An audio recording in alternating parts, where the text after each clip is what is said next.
بسم الله الرحمن الرحيم. مكنة 2000 وكام يا اسطى؟ 2004. بسم الله ما شاء الله، الله اكبر.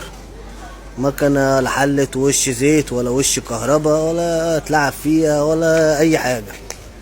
دور كده يا اسطى من تكة واحدة. بسم الله ما شاء الله، الله اكبر. من تكة واحدة. اللهم صل على النبي. فردة جديدة برضو محترمة اوي. صاحبها مهتم بتغيير الزيت بتاعها وبوجهات، وايده فيها مش مؤثر معاه في اي حاجه. كل اللي فيها رشه شويه بويه بلدي شويه شعبي، بس هي كموتور وكده ما اتلمستش. طبعا بقى صاحبها ده اتعرف عليا من على التيك توك وجه قعد معايا هنا. اسمه اسلام بانشو، هو اصلا بتاع تاتو. صباح الجمال، منورين صباح الفل، منور الدنيا. عشان كده احنا ومنور المكان كله.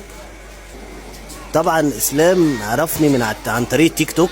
طبعا هو جه نورني هنا وبتاع. هو اصلا معلم سمارة الصراحه، يعني مظبطنا وظبط لي المكنه، الله يسترها معاه، وعملوا معايا احلى واجب في الحضره.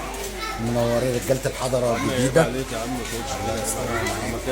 الله ينور. اصلا الاسطى برضه غير له بوشات ليها وغير له زيت وعمل لها طقم سيرفيز وبتاع. المكنه دي يا جماعه للبيع.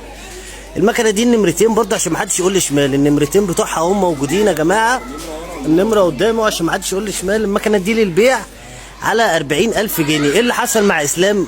من التسلسل البياني عقد مبايعه ضاع منه، اصبح المكنه ملهاش ورق.